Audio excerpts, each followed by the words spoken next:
Psychoanalysis, Sigmund Freud. Freud's patients suffered from nerve disorders, no apparent physical cause. Proposed the existence of unconscious, unaware mind, which you push or repress our threatening urges and desires, aggressive or sexual in nature, according to Sigmund Freud. Believe that these repressed urges in trying to service create nervous disorders, and he stressed the importance of early childhood experiences.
So the idea of the preconscious.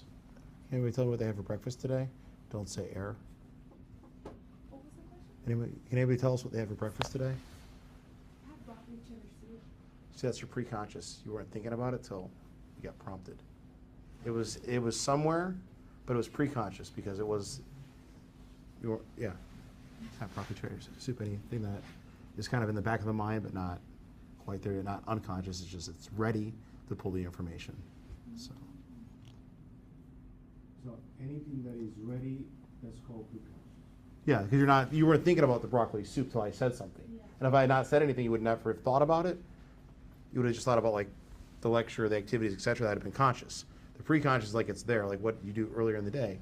Oh, it's there. I can recall on it. It's So the kickoff hasn't been kicked yet, basically. yeah, but it's ready. It's not unconscious, like repressed. Like it's like preconscious.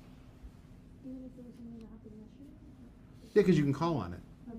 Because it's preconscious. It's not like you may have been conscious yesterday, but like right this moment you're not thinking about it unless there's a reason to cue you to do so. Preconscious, yeah. Preconscious or maybe even like subconscious. It's not buried like the unconscious. So subconscious, preconscious kind of interchangeably. This is a Gestalt perception, not the transition. Do you see a circle? It's not. That's not a circle, but your brain does that. That's the idea of Gestalt. Like it connects the stuff. So we have some types of conditioning. We have counter conditioning. Counter conditioning is when things get changed 180 degree when they're reversed. So when we think about counter conditioning, like the very first time I had to teach college, I taught doctoral students. So they all have at least a master's, and probably half to a third of them have taught a college course at this point. I never taught first face-to-face, and it wasn't like a 3-hour course. It was a 6-hour course. 3 hours, an hour lunch, and then 3 more hours. Incredibly nerve-wracking the first 90 minutes. I was prepared. I was qualified. Spent a lot of time on the front end being prepared to talk about the material, but it was a little intimidating. It was a little bit of like heart palpitations. Now I've been counter-conditioned. There could be 3,000 of you in the room. It wouldn't bother me a bit. That would be fine. So when they're flipped 180 degrees, used to be afraid of flying over large bodies of water. Well, fly to Spain and fly home and nothing happens. Yeah. Is it like, for example, when you remember, let's say, asking out somebody for the first time, you feel very nervous. But Right. if it actually went well, you remember that you were nervous, yet things were good. Yeah, but being excited and nervous are physiologically the same. So you're probably excited about it. Has to do with interpretation. If you're like, hey, I get stage fright because you're interpreting the same feeling you have when you're excited about something, like I'm a downhill skier. Like I said, I'm a real person. So sometimes for effect, unless anyone's super offended, I might occasionally curse to make a point.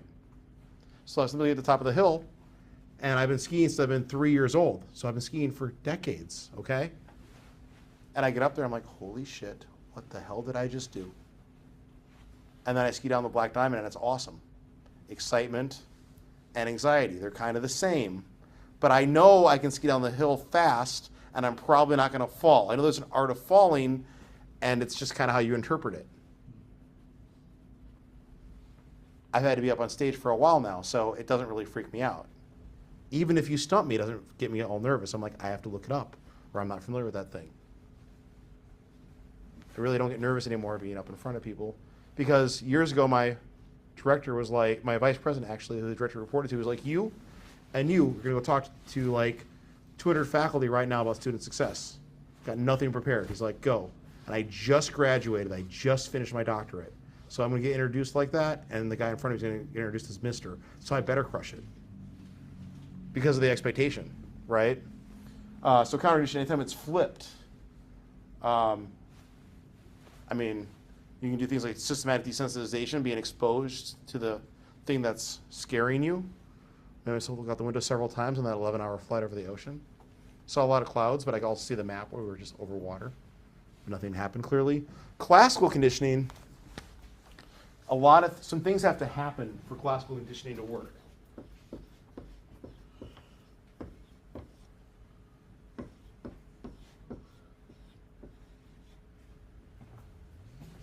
Unconditioned stimulus, unconditioned response, that by itself is operant conditioning. Neutral stimulus, acquisition where the learning happens, conditioned stimulus, conditioned response. I'll give you guys some examples, and I have some videos of this to give you more context for what classical conditioning is. I had a neighbor that I think his wife was super pissed because the dogs were puppies and pooping in the house, so they were living outside. And that was his culture. And I can't tell him my culture is better than his because that's not right. That's ethnocentric. We all have different cultures. We all believe differently. But the dogs would yelp all night and keep me awake, probably out of loneliness. So I used some classical conditioning. I was looking through Sky Mall, and there's this birdhouse that's all waterproof that runs off a 9-volt battery, and it will emit a high-pitched noise every time the dog barks to startle the dog, to associate barking with not liking the noise. And I cranked that thing, put it on the other side of the fence. About 3 weeks later, dogs didn't bark. They're still living outside. I was able to sleep because of the conditioning, because they were associating being startled with barking. I couldn't tell them the quietest dogs. I did not want to be a zombie at work. It worked quite well. Every several months, they start barking again. I'm like, oh, the battery's out. Best $80 I ever spent. Didn't harm the animal or anything, but it was a high-pitched noise humans don't hear, and they associated like, oh, maybe I shouldn't bark constantly because of the noise. He never heard it, but it worked. So it was used in classical conditioning. I have another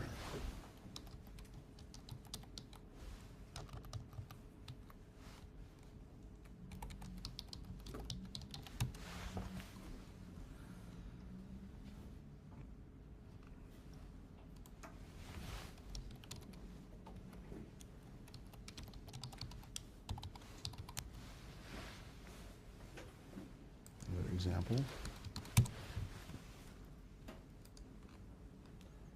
of conditioning.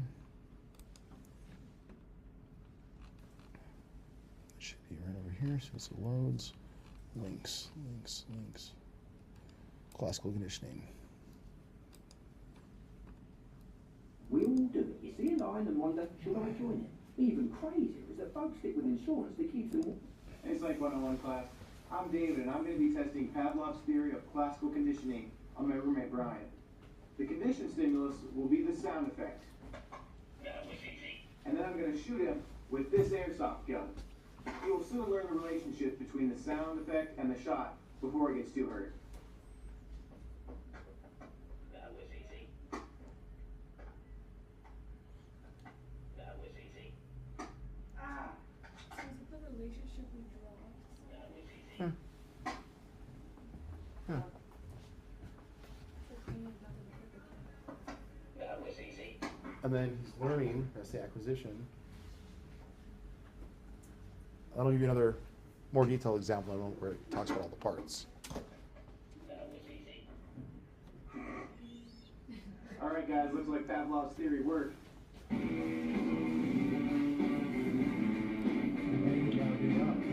Yeah. So here's 2. All right.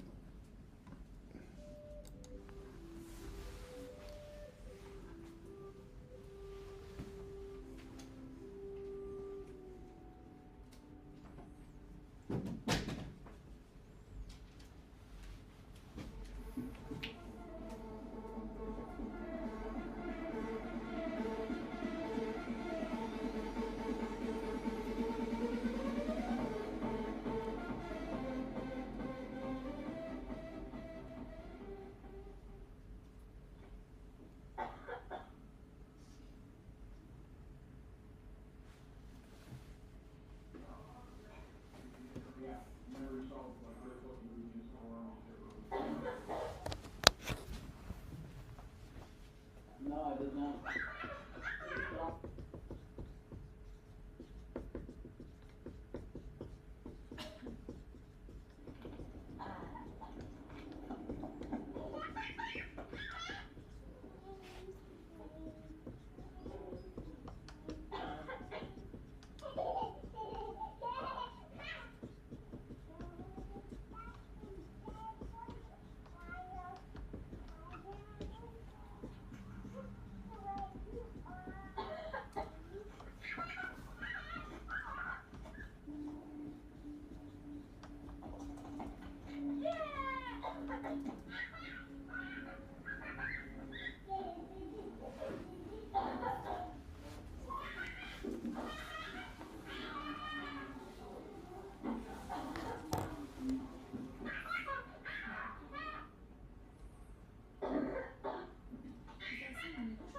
Neutral, yep.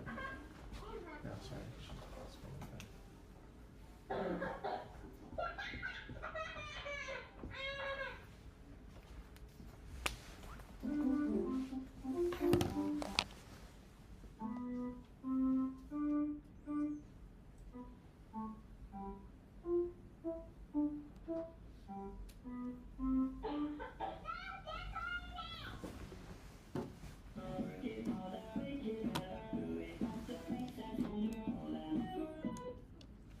Does that help make more sense for everybody?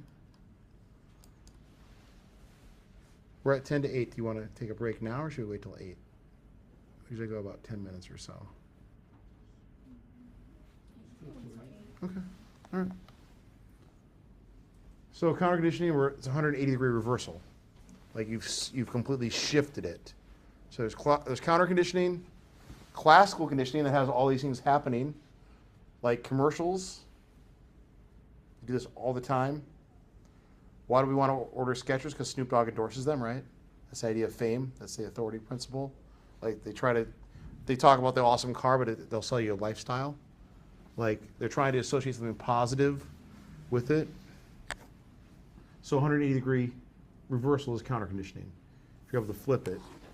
And then lastly, we have operant conditioning, which is basically those first two, using positive and negative reinforcement, positive and negative punishment. That's what causes counter conditioning. However, those are a bit of a misnomer. Good question. Yeah. But this counter conditioning is not super strong because, for example, cigarettes, they put the pictures and all this stuff like to scare from Yeah. smoking, but has it proven that to work? I don't smoke because of that. It scared the hell out of me when I was younger. I think I smoked a total of like 1 or 2 packs my whole life when I was really, really young, just to experiment, but I never got hooked on it. Did you care to experiment after you seen the pictures? Or did you not really pay much attention? I don't think I saw those pictures. I think I just had like the voice, Oh, the idea. the lady with like the hole in her neck, like Oh, yeah. that was enough for me never to like pick up the habit. Now the boxes, at least, I don't know in the US, but in Europe. Oh, they're way better in Europe. They're way better. The U.S. does almost nothing to warn us of like the things that we should not be doing. I mean, at least when I saw like a couple of years ago when I was there, like it was like a huge warning. It was like Horrible. this is a bad idea. It's like here's like the U.S. General says it might be a bad. It's more low key here. Like there's warnings in Mexico like about the sugar content. Oh, yeah. Like excess sugar, it says it right in Spanish. Like you probably shouldn't drink this. At least that's implied. So, you had something else you were going to add? Yeah, I was gonna say like, cause when I was much younger, we did like too good for drugs, and then we had to do like it was like this class thing, like a cop thing, and we talked about bad drugs. Yeah. Well, we did like this assignment about smoking, and like we had to like do a persuasive project to see if like different ways to get you not to do that. Yeah. So it like really got in my head too, because my old coworkers all smoke, but I didn't, and I don't. Yeah. And it just gets in my head. And I stay with my mind. My grandpa tried to get my grandma to quit smoking, but he got these cigarettes that would like blow up when she would light them. It didn't really work. They didn't like hurt her. They just like would. So that she would think it was like God like telling her not to like smoke. But Pavlov did this with the bells with the meat. You guys familiar with Pavlov? So what he did is he found that dogs would salivate when they would smell the meat powder. So he started to put something in close succession to it, which was this metronome, like a bell, like a noise. And then he started like just doing the noise, and then they would salivate with the noise because they were associated in it. So classical conditioning works when the thing is paired close to it. So that's your neutral stimulus. So it was like meat powder and salivation, the bell or the metronome with the noise, or higher order conditioning like snapping of fingers. They learned it, the acquisition. Now condition stimulus, condition response. What do you want to say? It's not related to this. Is this talk being recorded? Is what? Is it being recorded? Like, Yeah, I just remembered like an hour and a half in, or an hour in. Yeah, I started like. I was trying to do it, and then I started doing this, but I did start recording like in maybe the last 20. okay. Isn't it like the explanations that you're giving? That's why I want to Oh. write down examples. Yeah, I'm totally recording that, and I should be able to upload it. Now, if I can't upload it, I'll put it on YouTube, and then I'll give you guys the link. Because if Canvas wants to express its thoughts with hand signals, I'll do the same thing back to Canvas, and Canvas will cooperate. That's the workaround. Because I uploaded stuff for another Canvas course I built at another school, and it took all my recordings, no problem. Then I did new recordings, and it was like, just kidding. And I was like, well, I have YouTube. Fill in the blank. Expletive Canvas. So this is basically like I said, yeah, that's kind of the same thing. So then we have operant conditioning. Operant conditioning has to do with positive and negative reinforcement. That's our last type of conditioning. Where the hell is the eraser?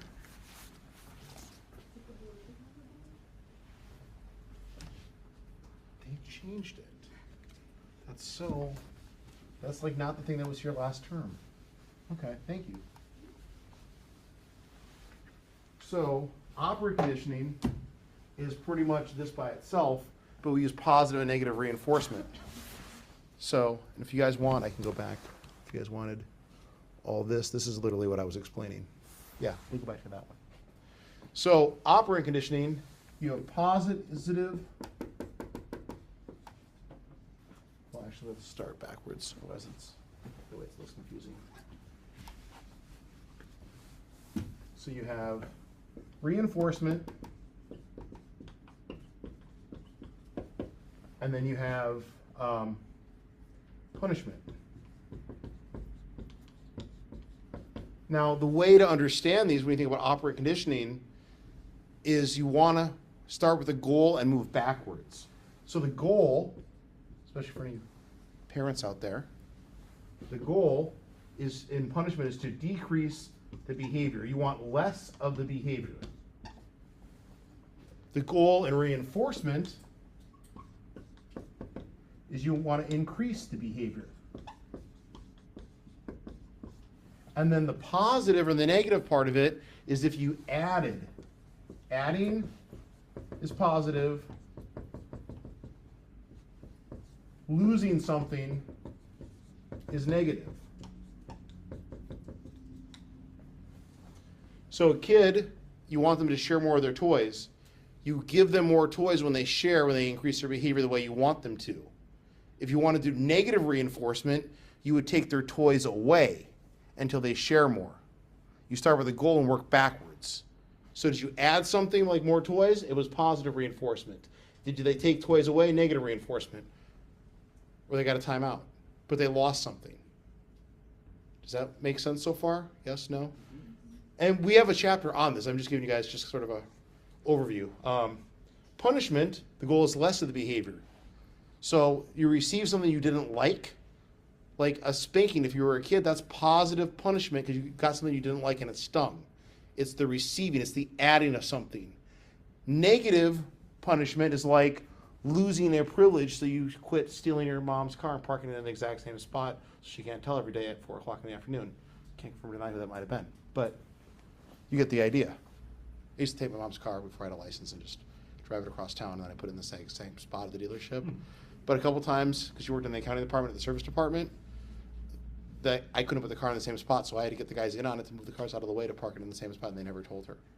I told her myself in my early 20s, but and I never got stopped. So let's just say you're speeding to Waubsonsee, and you get pulled over and they give you a ticket because they want less speeding. Is that positive or negative punishment? Positive. Yes. It's positive. And you're like, what can be positive about it? You receive something you didn't like. It's not positive like you're thinking positive. Negative, you go to court and lose time fighting the ticket. Or, a couple of years ago, quite a few years ago, I was traveling with my mom, and I saw 2 different police on the side of the road doing something with dining room table chairs, like moving them. But sometimes it's fun to think about what they're doing, even if you're wrong, and just make up a story. So I said, well, maybe they're giving timeouts. But let's think about that for a moment, just Socratically, then we'll take a break here. Imagine if that was actually a thing. Instead of a ticket, you got an adult timeout for several hours. They took away your phone, your tablet, your computer, all internet stuff, and you had to go explain that socially. Do you think you'd ever speed? Ever again? Where were you? Hold on, timeout. What was that? Do you have an adult timeout? Did they put the dunce cap on you? Did you not? Is that why you're so late to the event or the party or whatever the thing was? I think that'd be highly more effective than a speeding ticket. I think it might waste law enforcement time watching people, but I think it would still work. And by the way, everyone, the laws do come from the citizens. Just saying. Just saying. You can put that on the ballot if you wanted to, but I think it would work. So what about when people get assigned community service? Is that a positive or a negative? You're going to lose your time. So sometimes it depends on how you look at it. When you're given the thing that you don't like, positive punishment because they want less of the thing you did to get the community service. Negative punishment because of the loss of time that you can't get back. Sometimes it depends on how you look at it. Just like the speeding ticket. Initially when you get it, that stings and you got to pay a fee. If you're going to lose time with an attorney or going to court, that's negative because they ultimately want less speeding. So it's just your perception then? A little, but if you start with a goal and work backwards, you always get this right. Like, if you have a headache and you take an aspirin to get rid of it, that's negative reinforcement because you're trying to get rid of the headache. If a kid swims 3 laps just so he can quit swimming because he doesn't like swimming, he does extra laps to take away the swimming, that's negative reinforcement because he's increasing his behavior to get rid of something. Like that's how you think about it. Does that make sense, or did I thoroughly confuse you guys? I'm trying to make sure I'm being clear about this. Starting with the goal. Start with the goal and work backwards. You want less of the behavior punishment, you want more of it reinforcement. Do you add something or take something away? That's what makes it positive or negative. It's a misnomer. It's not what could be positive about it. Someone's like, oh, my parents beat me. What's positive about that? Growing up. That was positive punishment because you got a spanking or something you didn't like. Negatives like you get grounded. You lose a privilege. They still want less of the behavior. So if you work backwards, you're generally going to get this right. Should we take about 10 minutes or 5 or 10? 10 probably, right? Okay. I get like 10, 12 after or so.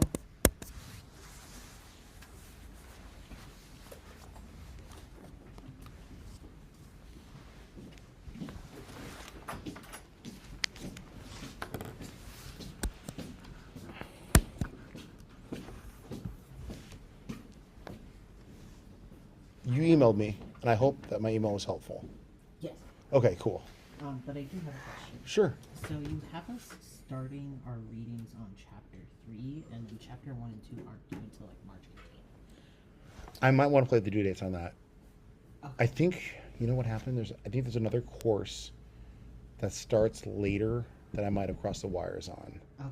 But Because I was definitely, super confused when because you started doing chapter 1 stuff, because I was like, I read chapter 3. I'm going to adjust that right now because that doesn't make sense. Hang on. I'll just move this over right now because I can do it pretty quickly. I thought I got all the due dates right, but I'm totally a human being. I probably totally made a mistake. So let me I figured adjust as that. much, but Yeah. I just like want to make sure. Yeah, because it should be like kind of an overview and then like scientific methods. So like this stuff should make sense. Chapter 1. Why that doesn't make sense? That should be. So I usually do like a chapter or 2 a week. Sometimes I do like 2 in the beginning because I'm trying to. There's 17. We were like I think it's 14 weeks we're together. Yeah. So this should really be like probably next week. Okay. That feels that's still like 6 days. That's still like. Yeah. That should really be here. That would make more sense. So. And then chapter 3, yeah, no, that makes sense. Okay.